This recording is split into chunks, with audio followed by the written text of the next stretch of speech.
The house on 2nd Street always wore a cold, forbidding look, even in the grey mornings of Fall River. Standing in the middle of a wide yard, this 3-story, heavy-stone house exuded both modesty and menace. Neighbors passing by often averted their gaze, as if a pair of unseen eyes were watching from the windows. Inside, the gloom was just as palpable. The pale glow of gas lamps cast long shadows across the ceilings, and the scent of dampness clung stubbornly to the furniture. Wealth was evident, but not the comfort it might bring, only the marks of miserliness were visible. There was no plumbing, no electricity. Even the toilets were little more than buckets carried into the yard. 5 people lived in this house: Andrew Borden, the notoriously stingy head of the household, his second wife, Abby, their 2 adult daughters, Emma and Lizzie, and their maid, Bridget Sullivan. Emma was quiet and composed. Lizzie, a storm barely contained, observed the world with sarcastic, piercing eyes. Bridget rose early each morning, shouldering the weight of the household chores alone. The house was cold, not only from the wind, but from the resentments and hidden hatreds that simmered inside. Lizzie had never called Abby mother. To her, Abby was merely my father's wife. Her relationship with Andrew was growing tense as well. Though wealthy, the banker offered his daughters no modern comforts, confining them to this dark, oppressive house. One day, Emma whispered to Lizzie in quiet rebellion, "It's as if father wants to bury his fortune in the ground. And we rot in this darkness." Liz's eyes flashed, a scornful smile tugging at her lips. "We are not the ones rotting, Emma. They will be. Something has to change in this house." Her words were followed by a short, echoing laugh in the deep silence of the house. Bridget, cleaning the upstairs windows, heard it and felt an inexplicable chill creep through her. And unnoticed by anyone, the walls of the house seemed to listen to the approaching footsteps of a storm.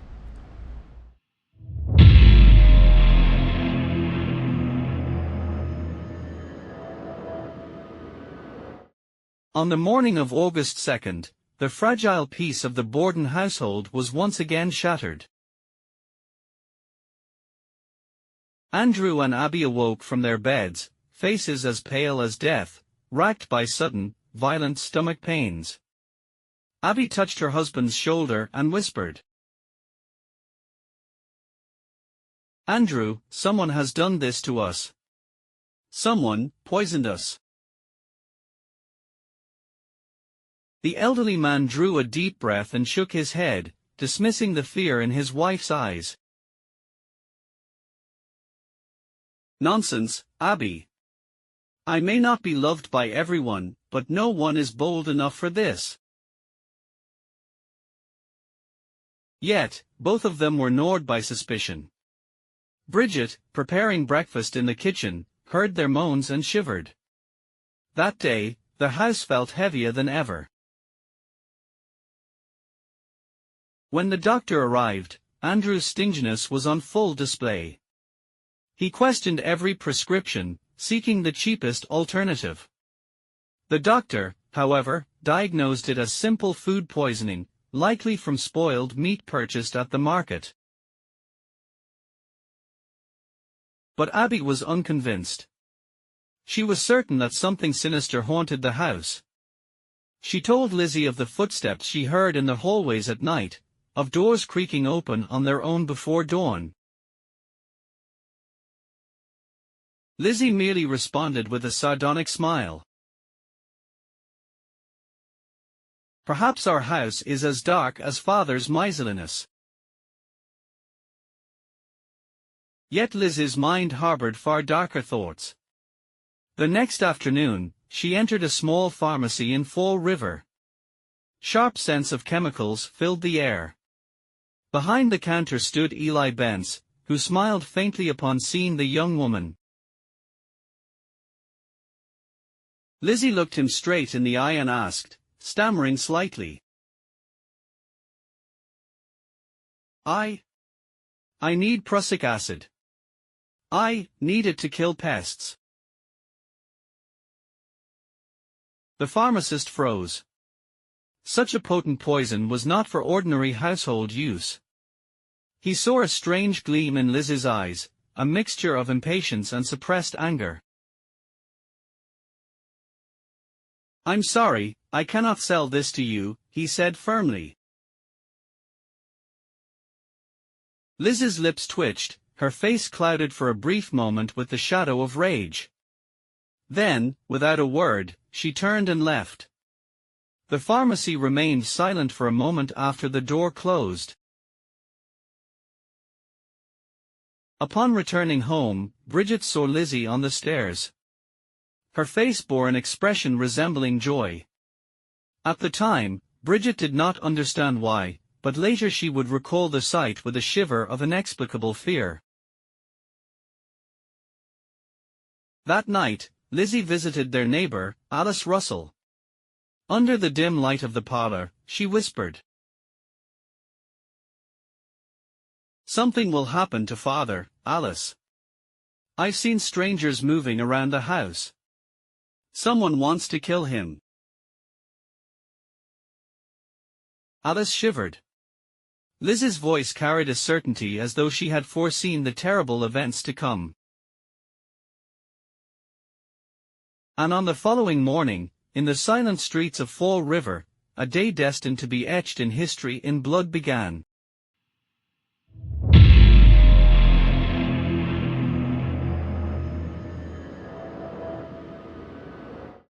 The morning of August 4th was stifling over Fall River. Before 8 o'clock, the sun already glared through the windows, making the air inside the house almost unbearable. The Borden family gathered for breakfast. At the table sat Abby, Andrew, Lizzie, and their overnight guest John Morse. Bridget, weary-eyed, served the meal quietly, wishing she could finish quickly and rest. Andrew, true to his stingy nature, was content with a plain breakfast. Abby whispered that her stomach pains still lingered. John Morse discussed the family farm, debating the land with Andrew. At the far end of the table, Lizzie silently crumbled her bread, eyes fixed on her father as he spoke. At 8:45, John Morse left for a visit to relatives. The door closed behind him, and the house fell silent.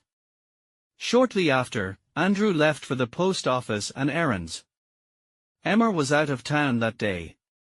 Only Abby, Bridget, and Lizzie remained inside. Bridget stepped outside to clean the windows at Abby's request. The sun blazed overhead, scorching her skin. An inexplicable unease weighed on her. Occasionally, she glanced toward the house and thought she saw Liz's silhouette in the window. A little after 9, Abby went upstairs to clean. As she wiped dust in the dim hallway, she felt as if someone were watching her. She turned, no one was there, but the sense of unease remained. By 11, Andrew returned home. Bridget, having just come back, opened the door. At that moment, she thought she heard a faint laugh from above. It was Liz's, but cold, unsettling, and void of warmth. Andrew sank onto the sofa, his frail body almost melting under the weight of the summer heat. Lizzie approached, her voice icy.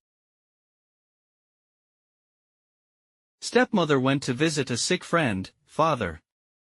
You are alone, rest a little. Andrew closed his eyes. Silence settled over the house. Bridget retreated upstairs to her own room. Then, a harsh, metallic sound echoed through their house, blunt, chopping blows like an axe falling. Followed by a heavy, oppressive silence. At 11:15, Bridget was startled by Lizzie's scream. Rushing downstairs, she saw the living room door ajar. Inside lay Andrew Borden, lifeless. His face was barely recognizable, his skull shattered by repeated blows. Blood had splattered across the carpet and the edge of the sofa. Liz's voice rang out, high and clear. "Father, they've killed my father." Neighbors were summoned, and police arrived shortly after. But the true horror awaited upstairs. Abby Borden's body lay face down on the bedroom floor, wedged between the bed and dresser. Her head had been struck repeatedly, and blood pooled on the floor. The silent morning of Fall River had been irrevocably stained with blood.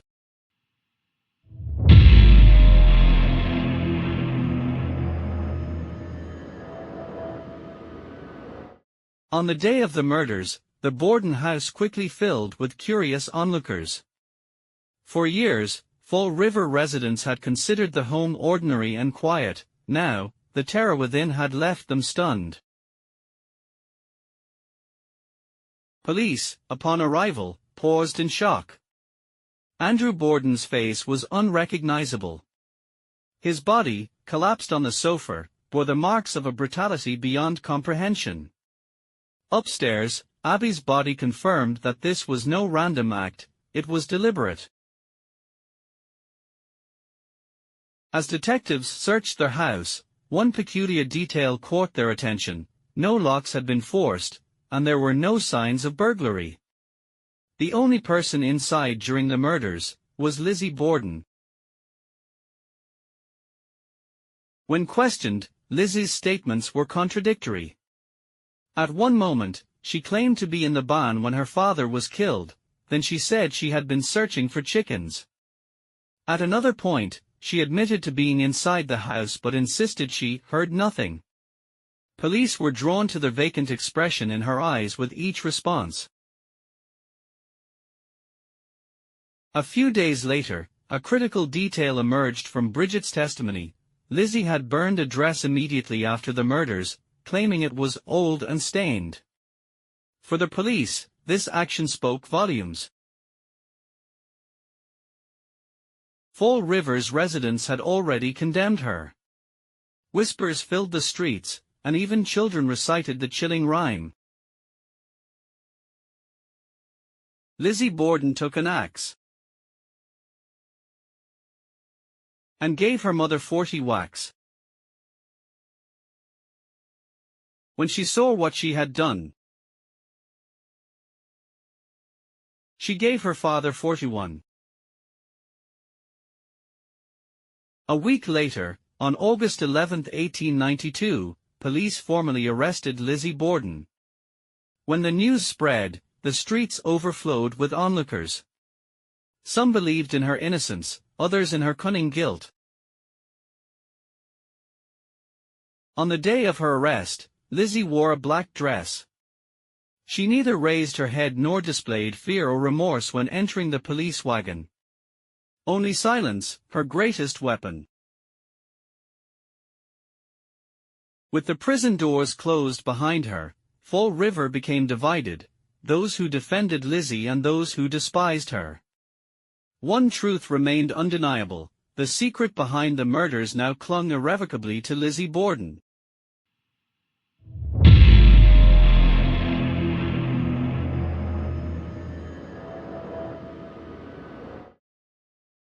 When Lizzie Borden's trial began, Fall River became a stage.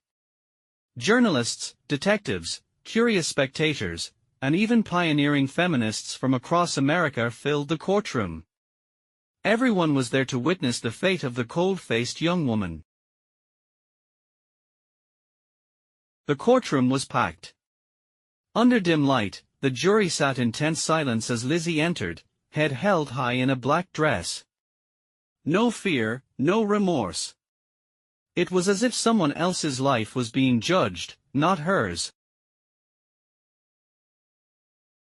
The prosecutor addressed the jury. Ladies and gentlemen, before you stands a daughter who murdered her mother and father with an axe. The evidence is clear: contradictory statements, the burned dress, and the fact that no one else was in the house. Lizzie Borden is guilty. A murmur spread through the room. Much of the public had already decided her fate. But the court would judge solely by evidence. Liz's attorneys presented another perspective. You cannot so easily accuse a young woman. The murder weapon was never found. Evidence is flawed, witnesses are inconsistent. This trial aims only to make Lizzie Borden a scapegoat for society. Throughout the trial, Liz's demeanor fascinated all. Often expressionless, sometimes murmuring prayers with her eyes closed. During accounts of Abby's bloody body, she fainted, which the public interpreted in two ways: guilt or innocence. One day, Bridget testified. Her trembling voice recounted that Lizzie had told her to open the windows, "It's hot," then retired to her room. The prosecutor argued that Lizzie created an opportunity for murder, but certainty was lacking. When it came to the weapon, axes were found, but none directly implicated Lizzie. This absence of proof changed the course of the trial. Journalists wrote for days, children recited the rhyme, feminists defended her as a victim of patriarchal injustice. The courtroom reflected society's divided conscience more than it did justice. Finally, the jury returned. Silence fell. The judge spoke slowly. Lizzie Borden. Not guilty. A brief pause, then chaos erupted. Some cheered, others shouted in anger. Liz's face remained empty, detached from the world, as if in another reality. She was free. But freedom could never erase the stain of blood that clung to her. To Fall River, Lizzie Borden was either an innocent victim or a cold-blooded murderer.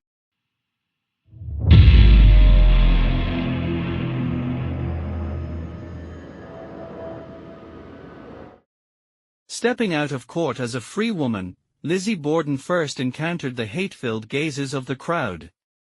People yelled, cursed, spat. Though the jury had declared her innocent, the public's judgment differed. Her old home in Fall River now felt like a tomb. With her sister Emma, she moved to a new mansion, Maple Croft. Wide gardens, high walls, this was her sanctuary from the outside world. But no wall could block whispers. Children still recited the famous rhyme. Lizzie Borden took an axe, gave her mother 40 whacks. The words haunted her, turning into nightmares that broke her sleep. Often, she wandered her room at midnight, staring into dark corners as if Abby's blooded face might appear. Fall River residents shunned her. Shops refused her, neighbors avoided her. She became invisible, a ghost wandering behind closed curtains. Some days, she would sit at the piano, playing old songs, but even music could not escape the shadow of her memories. Over time, Emma grew distant. A major quarrel led Emma to leave Maple Croft. Lizzie's solitude deepened. The footsteps in the house belonged only to her, or so she believed. Neighbors began to whisper about strange sightings. Lizzie talking to herself at night through the windows. Curtains shifting as she stared into the dark, smiling. Some even claimed to hear axe-like strikes against wood in the dead of night. Years passed over Lizzie like a heavy shadow. She never married, never had children. Only a quiet death awaited her. On June 1, 1927, Lizzie Borden died in her Maplecroft bedroom. Beside her bed lay an old Bible and several scribbled lines. The truth will never come to light. Few attended her funeral, yet whispers on Fall River streets did not cease. Some believed in her innocence, others claimed her spirit still roamed Maplecroft's halls.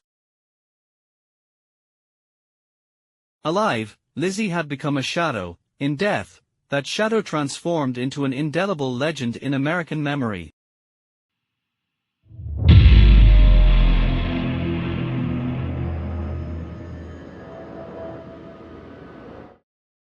When Lizzie Borden died, Fall River fell into an uneasy silence. People heard of her death but dared not speak loudly. Alive, she had been the shadow of guilt; dead, she became a curse. Her funeral was quiet. A few old friends, a few curious onlookers, only that. Yet outside, the crowd lingered. Children still recited the chilling rhyme, adults watched Maplecroft from afar. Everyone asked, did Lizzie really do it? She had been declared innocent by law, but the public never believed it. That disbelief passed from generation to generation. Liz's name became more than a person, it became a story, and the story became a legend. From rhyme to literature. The infamous children's rhyme immortalized her name first. Even recited in play, it sent shivers through children. Newspapers, books, and magazines chronicled her story, each adding interpretation. Some depicted her as a cold-blooded killer. Others as a misunderstood, lonely woman. Stage and screen. Time brought her tale to theatre, opera, and film. By mid-20th century, Liz's axe became a recurring motif in American horror culture. Directors and writers recreated her story with chilling fascination. 1960s true crime resurgence. Television programs, documentaries, and magazines reignited interest. Each generation debated. Was Lizzie guilty or innocent? Tourism and curse. Fall River learned to capitalize on the legend. Borden House was restored as a haunted inn. Visitors paid to sleep in the room where Abby was murdered. Some reported footsteps, others, the smell of blood. Maplecroft remained largely closed, rumors claiming Liz's spirit lingered. The Cursed Legacy. Though her true guilt remains unknown, her legacy is inevitable. One of America's most famous unsolved murders. A pop culture horror icon. A blurring of fact and fiction, leaving audiences in fear and fascination. Today, Lizzie Borden evokes mystery, horror, and legend. The shadow of the axe still lingers in Fall River streets, stories, and children's rhymes.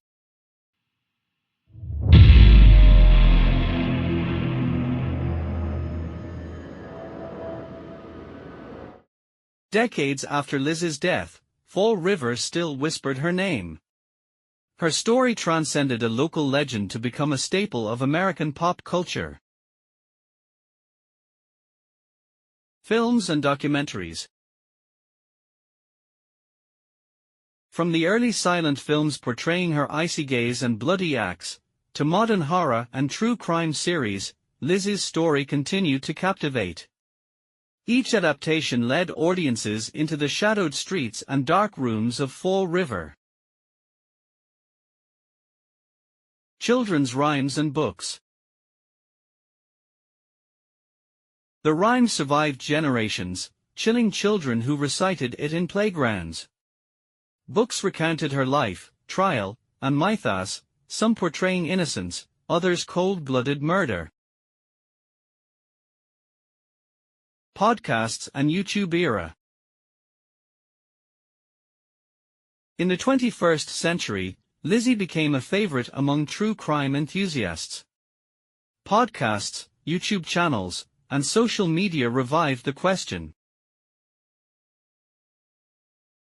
Was Lizzie guilty or innocent?